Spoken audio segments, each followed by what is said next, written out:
यह कहानी एक भाई और बहन की है। मैं आप सभी को एक भाई बहन की बहुत ही दुख भरी कहानी सुनाने जा रही हूँ। इस कहानी से सुनने मात्र से भोलेनाथ की कृपा आप पर और आपके परिवार पर हमेशा बनी रहेगी। अगर आपको यह कहानी पसंद आए तो कमेंट बॉक्स में हर हर महादेव, ओम नमः शिवाय ज़रूर लिखिएगा।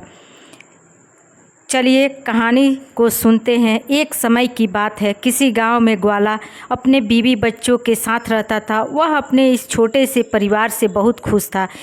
इस को भगवान की कृपा से एक बेटा और एक बेटी थी। वह ग्वाला था तो इसकी वजह से उसके पास बहुत सारे गाय और बछड़े थे। वह ग्वाला गायों को चराने के लिए जंगल में जाता था और गायों का दूध, दही, घी बेचकर ही अपने परिवार का पालन पोषण किया करता था। जिसका भी वह कमाता था उसकी पत्नी उतने ही में संतुष्ट रहती थी और अपने बच्चों का पालन पोषण करती थी। परंतु अचानक से ही एक दिन उसके ऊपर गाज गिरी। एक दिन उस ग्वाले की पत्नी बहुत बीमार पड़ गई। वह बीमारी उस ग्वाले की पत्नी पर ऐसे हावी हुई कि वो अचानक ही उसकी पत्नी की मृत्यु हो गई। अब ग्वाले के ऊपर ही अपने दोनों बच्चों की जिम्मेदारी आ गई। कहते हैं कि अगर पिता मर जाए तो माँ अपने बच्चों को सही तरीके से पालन पोषण कर लेती है, लेकिन एक पिता ऐसा नहीं कर पाता। इस वजह से उस ग्वाले को बहुत ही परेशानी हो रही थी। वह गाय चराने के लिए जंगल में जाता था तो अपने बच्चों के लिए भोजन तैयार नहीं कर पाता था। बच्चे अभी छोटे थे। बेटी 12 साल की थी और बेटा 10 साल का था। कुछ समय ऐसे ही बीत गया। फिर ग्वाले ने बच्चों के पालन पोषण के लिए दूसरी शादी कर ली। ग्वाले की दूसरी पत्नी भी घर आ गई, परंतु वह कुलीन थी। वह ग्वाले के बच्चों को बिल्कुल भी पसंद नहीं करती थी और वह उसे ग्वाले से प्यार का दिखावा करती थी, जिससे वह ग्वाला उस स्त्री के प्यार के जाल में फंस गया। अब वह ग्वाला अपनी दूसरी पत्नी के साथ खुश रहने लगा था। अब ग्वाला अपनी दूसरी पत्नी को ही सारी बात मानता था। धीरे धीरे समय व्यतीत हो गया। बच्चे बड़े हो गए। वह लड़का 15 साल का हो गया और दूसरी माँ लड़के को बिल्कुल पसंद नहीं करती थी। एक बार वह अपने पति से कहती है, आप क्यों गाय बछड़ों को चराने जाते हो? और यह लड़का बड़ा हो गया है, अब से गाय बछड़े चराने यह लड़का जाएगा। अब वह लड़का और जब अपनी सौतेली माँ के मुंह से यह बात सुनता है तो वह बेचारा लड़का रोज़ सुबह जंगल में गाय बछड़े चराने के लिए जाने लगता है और शाम को वापस आ जाता है। और उधर वह लड़की भी बड़ी हो गई थी। वह घर का सारा काम करती, घर का खाना बनाती और अपने भाई को अपने हाथों से खाना खिलाती। वह लड़की भगवान शिव की बहुत बड़ी भक्त थी। वह भगवान शिव का रोज़ पूजा पाठ किया करती थी। वह दोनों भाई बहन एक दूसरे को बहुत प्यार करते थे और दोनों आपस में बातें करते थे। अब वह भाई अपनी बहन से बोल पाता नहीं। हमारे पिताजी को क्या हो गया है? वह अब हम पर बिल्कुल ही ध्यान नहीं देते हैं। जब से हमारी माँ की मृत्यु हुई तब से हमारे दिन कितने कष्ट भरे हो गए। तब उस लड़के की बहन अपने भाई को समझाती हुई कहती है, तुम बिल्कुल चिंता मत करो, तुम्हारी बहन है ना, तुम्हारे साथ जो कुछ भी होगा आगे देख लिया जाएगा। वैसे भी पिताजी अब सौतेली माँ के प्यार के मोह में पड़ गए हैं, इसलिए उन्हें कुछ दिख नहीं रहा है। यह कहकर वह अपने भाई को सांत्वना दे रही थी। फिर भाई कहता है, दीदी मुझे माँ की बहुत याद आ रही है। अगर आज हमारी माँ होती तो हमें कितने प्यार से खाना खिलाती। दोनों भाई बहन अपनी माँ को याद करके रोने लगे। धीरे धीरे ऐसे ही दिन बीत रहे थे। एक दिन लड़का गाय चराने जंगल में गया हुआ था। तभी अचानक से जंगल में लड़के को एक शेर मिल गया और लड़का दौड़कर पेड़ पर चढ़ गया। उस लड़के ने शेर से कहा, शेर भाई तुम मुझे क्यों खाना चाहते हो? तब शेर का भाई काफ़ी दिनों से बहुत भूखा था। मैं भूख मिटाने के लिए तुम्हें खाना चाहता हूँ। अगर तुम चाहते हो कि मैं तुम्हें ना खाऊं, तुम मुझे एक गाय और बछड़ा दे दो जिसे खाकर मैं अपनी भूख मिटा सकूं। तो पेड़ पर चढ़े उस लड़के ने कहा, भाई मैं अपनी बहन का इकलौता सहारा हूँ। बस मेरी आपसे एक, अगर मुझे खा लोगे तो मेरी बहन का वो आखिरी आज भी टूट जाएगी और मेरी बहन रो रो कर मर जाएगी। मेरे पिता और सौतेली माँ हैं जो हम दोनों पर बहुत अत्याचार करते हैं। मैं अपनी बहन की उम्मीद को टूटने नहीं दे सकता। अगर फिर भी तुम्हें मुझे खाना है या गाय और बछड़ा खाना है तो मैं अभी तुम्हें यह नहीं दे सकता, क्योंकि इसके लिए मुझे अपने माता पिता से पूछना होगा। तब वह शेर कहता है, ठीक है, कल तुम अपने माता पिता से पूछ कर आना। एक लड़का शाम को अपने घर गया और अपने पिताजी से कहने लगा, पिताजी आज मुझे एक जंगल में शेर मिला है। अभी पूरी बात ही हुई नहीं थी कि उसके पिता ने उसे डांट दिया। जैसे उसके पिता ने उसे उत्तर वही एकदम रोने लगा। फिर वह रोते रोते अपने पिताजी से कहता है, पिताजी मैं आपसे कुछ पूछना चाहता हूँ, आप मेरी बात तो सुन लीजिए। जैसे लड़के ने अपने पिता की सारी बात बताई कि जंगल में से एक शेर मिला था, वह मुझे खाएगा या गाय और बछड़े को। यह सब बातें उसकी सौतेली माँ भी सुन रही थी। तब उसकी सौतेली माँ ने कहा, तू यह क्या कह रहा है गया? गाय और बछड़ा कोई कम नहीं होना चाहिए। पता है वह कितने काम का है, दूध से हमारा घर चलता है। तुम्हारे बिना तो हमारा कुछ नहीं बिगड़ेगा, परंतु अगर गाय और बछड़े कम हुए तो हमारा आमदनी कम हो जाएगी। इसलिए इससे अच्छा है कि तुम्हें शेर ही खा जाए। वह बेचारा दुखी मन से अपनी बहन के पास गया तो उसकी बहन ने उसे खाना खिलाया और पूछा, क्या हुआ भाई, तुम इतने उदास क्यों हो?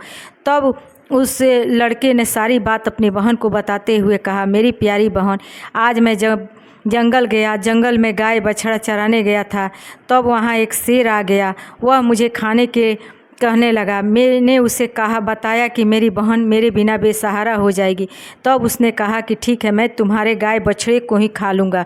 मैंने उसे खाने से मना कर दिया, कहा कि मैं कल अपने पिताजी से पूछूंगा। तब उसने मुझे जाने दिया। जब मैं घर पहुंचा, पिताजी से यह बात कह रहा था, तब मेरी सौतेली माँ आ गई और गाय बछड़े के बदले शेर को मुझे ही खाने के लिए कहने लगी। इसलिए मैं उदास हूँ। मुझे पता है कल वह शेर मुझे फिर मिलेगा और मुझे खा जाएगा। बहन, अब तुम ही बताओ मैं क्या करूँ? उसकी बहन ने उसे समझाया, तुम तो मेरी ज़िंदगी का आधार हो भाई, तुम्हारे बिना मैं जीने के बारे में सोच भी नहीं सकती। अगर तुम्हें कुछ हो गया तो मैं भी ज़िंदा नहीं रहूँगी। इसलिए तुम कल जंगल जाओ और जब शेर आए तो उसे एक बछड़ा खाने को दे देना।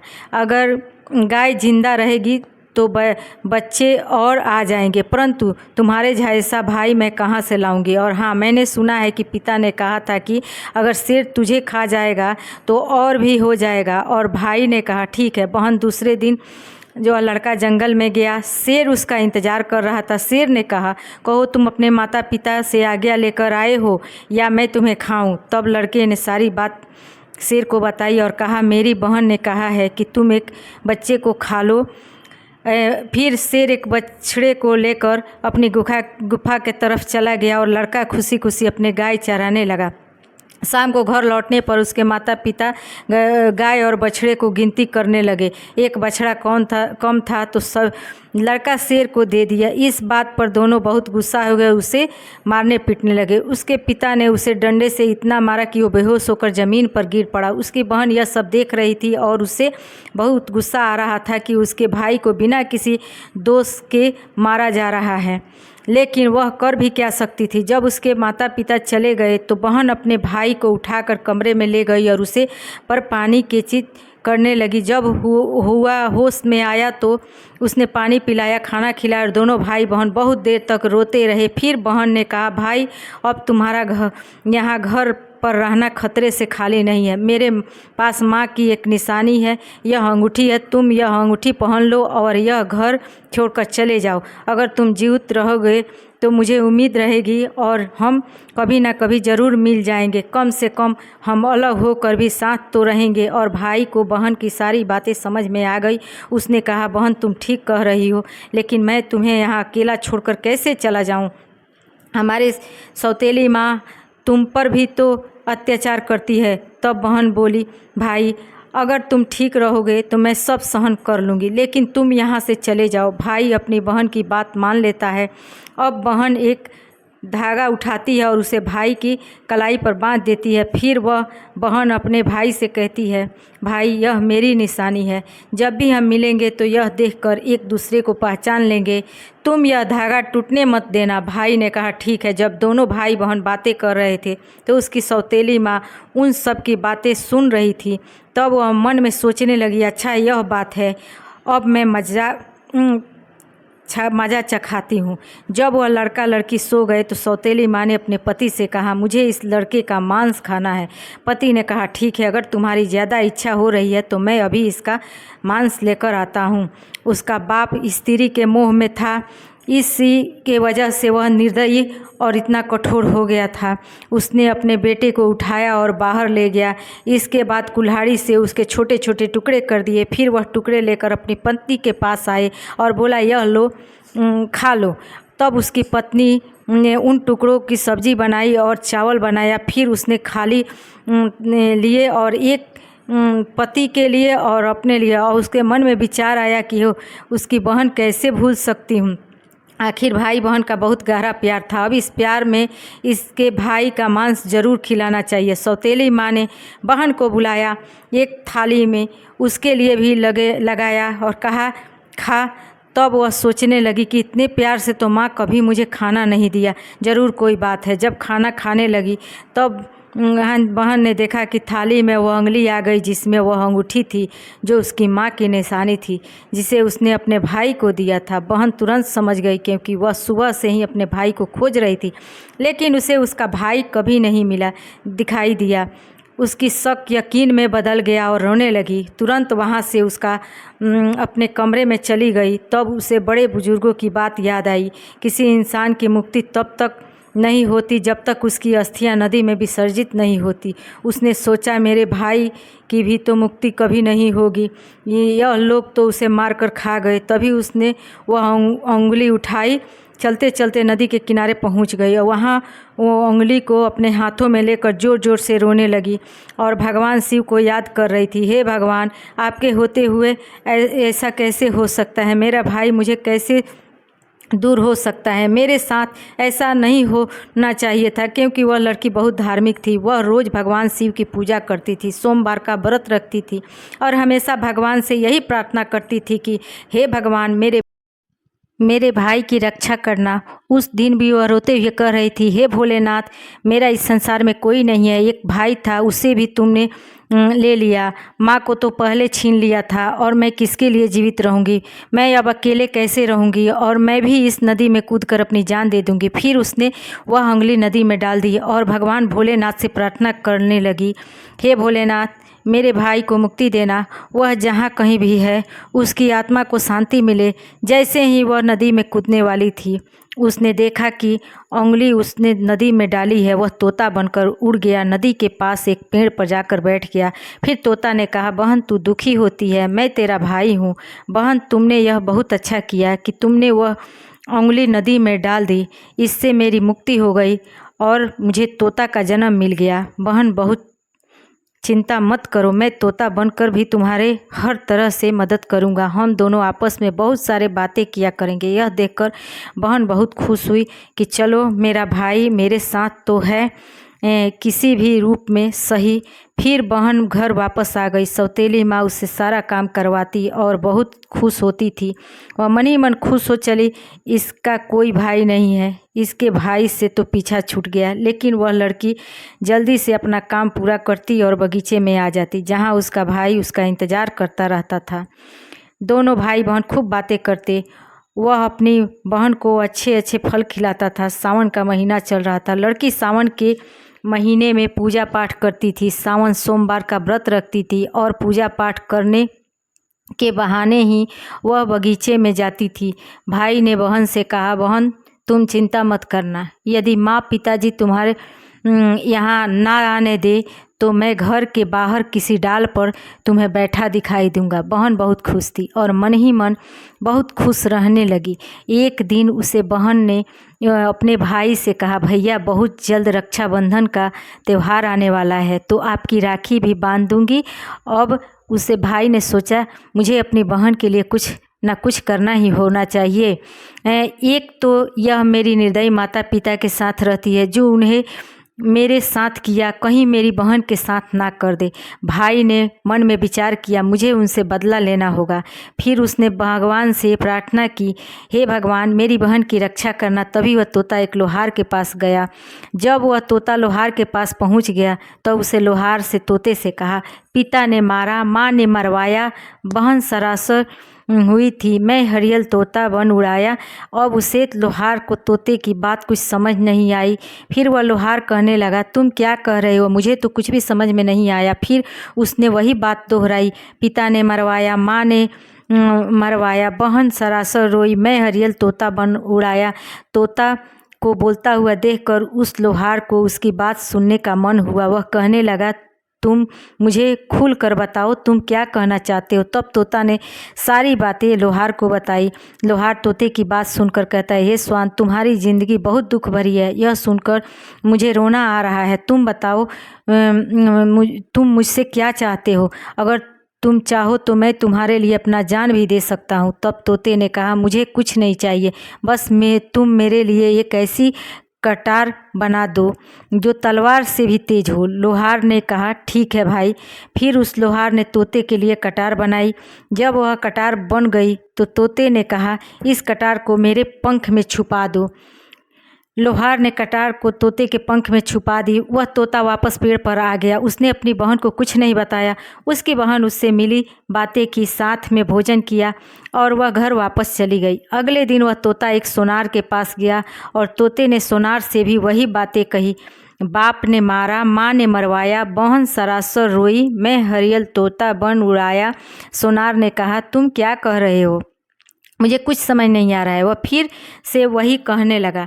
सोनार को भी उसकी बातें जानने की इच्छा हुई कि यह क्या कह रहा है। सोनार ने तोते से कहा, तुम मुझे सीधे सीधे बताओ, तुम क्या कहना चाहते हो? तोता ने सोनार को भी अपनी सारी बात बता दी। सोनार भी तोते की बात सुनकर बहुत दुखी हुआ। सोनार को उससे बहुत हमदर्दी हो जाती है और सोनार भी उसकी बातें सुनकर रोने लगता है। फिर सोनार कहता है, बताओ मैं तुम्हारी क्या मदद कर सकता हूँ? तब तोते ने कहा, भाई रक्षाबंधन आने वाला है, मैं अपनी बहन को सोने की कुछ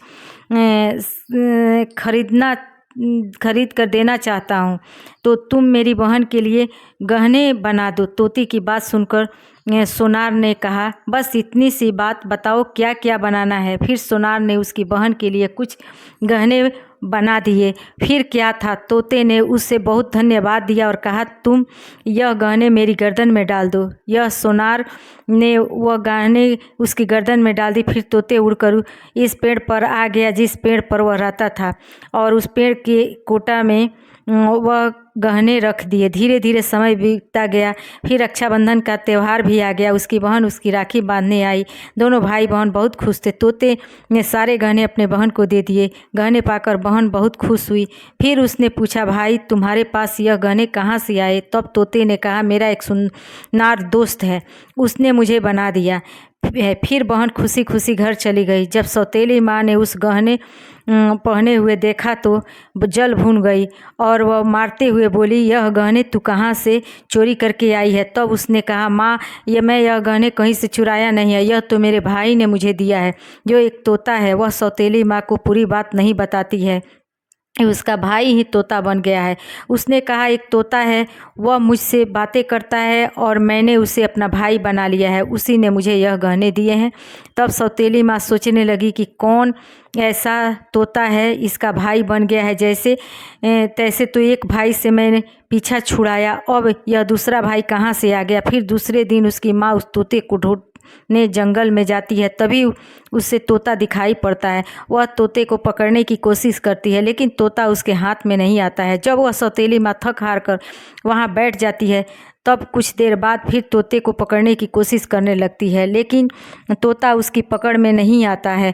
वह सोचती है कि कैसे भी करके मैं इसे पकड़ लूं और मार दूं। इससे ज़्यादा भाई बनने का शौक़ है। वह सुबह से शाम तक तोते को पकड़ने की कोशिश करती रही लेकिन वह उस तोते को नहीं पकड़ पाती है। फिर थक हार कर घर आती है तो उसका सारा गुस्सा उस लड़की पर निकालती है। वह उसके सारे गहने भी छीन लेती है। अगले दिन वह बहन अपने भाई इस तोते से मिलने जाती है तो तोता कहता है, बहन जो गहने मैं तुम्हें दिए थे वह कहाँ है? तब वह कहती है, भैया वह गहने तो माँ ने छीन लिया और मुझे बहुत मारा पीटा भी है। अपनी बहन की यह बात सुनकर उस तोते को बहुत गुस्सा आता है और वह कहता है कि बस इनके पाप का घड़ा भर चुका है और इनको सज़ा मिलनी ही चाहिए। फिर वह तोता उस घर के बाहर एक पेड़ की डाल पर बैठ जाता है और इंतज़ार करता है कि उसके माता पिता को बाहर निकलने वह लड़की बाहर कुछ काम कर रही थी। उसकी माँ किसी बात पर उसे डांट रही थी और उसे मार भी रही थी। तभी उसका पिता भी बाहर आ जाते हैं और लड़की को मारने लगता है। यह सब वह तोता पेड़ पर बैठकर देख रहा था। उसने यह सब देखा नहीं गया और वह सौतेली माँ और अपने बाप पर झपट पड़ा। उसके पंख में जो कटार थी उसने उन दोनों की आंखों में घुसा दिया और वह दोनों अंधे हो गए और तड़पने लगे। फिर उसने अपनी सोच से कटार उठा ली और उन पर वार कर दिया। फिर दोनों ज़मीन पर गिर पड़े। अब उस तोते ने कहा, तुम दोनों ने बहुत पाप किया है, मैं तुम दोनों को छोड़ नहीं सकता। और वह दोनों कहते हैं, तुम्हारा हमसे कौन सा बैर है, हमने तुम्हारा क्या बिगाड़ा है। तब तोते ने कहा, हमने तो तुम्हें मार कर खा लिया और पूछ रही हो कि तुम्हारा मुझसे क्या बैर है। फिर वह दोनों तड़प तड़प कर मर जाते हैं। तब तोता अपनी बहन से कहता है, चलो बहन, अब हम यहाँ नहीं रहेंगे। अगर यहाँ रहेंगे तो हमें अपने दुख याद आएंगे, हम अब उनको कभी नहीं भूल पाएंगे और दुखी रहेंगे। तो उनकी बहन कहती है कि हाँ भैया, अब हम यहाँ नहीं रहेंगे, अब हम किसी ऐसी जगह पर रहेंगे जहाँ कोई हम दोनों को अलग ना कर सके। फिर वह वहाँ से चले जाते हैं। चलते चलते एक मंदिर में पहुँच जाते हैं जो शिव जी का होता है। तोता कहता है, बहन, इससे अच्छी जगह हमें कोई नहीं मिल सकती। और दोनों भाई बहन इस मंदिर में रहने लगते हैं। बहन तो पहले से ही शिव जी की पूजा पाठ करती थी, सोमवार का व्रत रखती थी। अब तोता भी पूजा पाठ करता। पास में ही एक सरोवर था। उसे अपने पंख गीला करके आता और शिवलिंग पर जल चढ़ाता। लड़की भी भगवान शिव और माँ पार्वती की पूजा करती थी। ऐसे ही दिन बीत रहे थे। उसकी सच्ची भक्ति को देखकर एक दिन माँ पार्वती ने भगवान शिव से कहा, हे स्वामी, देखिए कितने दुखिया भाई बहन हैं, इनको देखकर मुझे रोना आ रहा है। यह कितने तन मन से आपकी सेवा करते हैं, आपको इनका दुख दूर करना चाहिए। देवी पार्वती की बात सुनकर भगवान शिव कहते हैं, हे देवी पार्वती, यह तो संसार सागर है, हम किस किस का दुख दूर करेंगे। लेकिन पार्वती माँ कहने लगती हैं कि नहीं स्वामी, आपको इन दोनों का दुख दूर करना ही पड़ेगा। तब भगवान शिव पार्वती से कहते हैं, हे पार्वती, आगे मान जाते हैं। दोनों भाई बहन भगवान शिव का पूजा कर रहे हैं। इस समय भगवान शिव और माता पार्वती प्रकट होते हैं और उन्हें मन चाहा वरदान मांगने को कहते हैं। तो लड़की ने कहा, भगवान, मुझे कुछ नहीं चाहिए, मैं तो बस इतना चाहती हूँ कि मेरा भाई पहले वाले रूप में आ जाए और हमें कोई अलग ना कर सके। उसकी यह बात सुनकर भगवान शिव पार्वती बहुत खुश होते हैं और उन्हें वरदान देते हैं कि उसका भाई पहले जैसा हो जाए। इतना कहकर वहाँ अंतर्ध्यान हो जाते हैं। फिर भगवान शिव और पार्वती की कृपा से वह लड़का पहले जैसा हो जाता है और दोनों भाई बहन बहुत खुश हो जाते हैं और भाई बहन खुश होकर भगवान शिव की पूजा करने लगते हैं और बड़े प्यार से मंदिर में रहने लगते हैं। भक्तजनों, वीडियो अच्छी लगी हो तो लाइक सब्सक्राइब करें और कमेंट बॉक्स में हर हर महादेव अवश्य लिखें। धन्यवाद।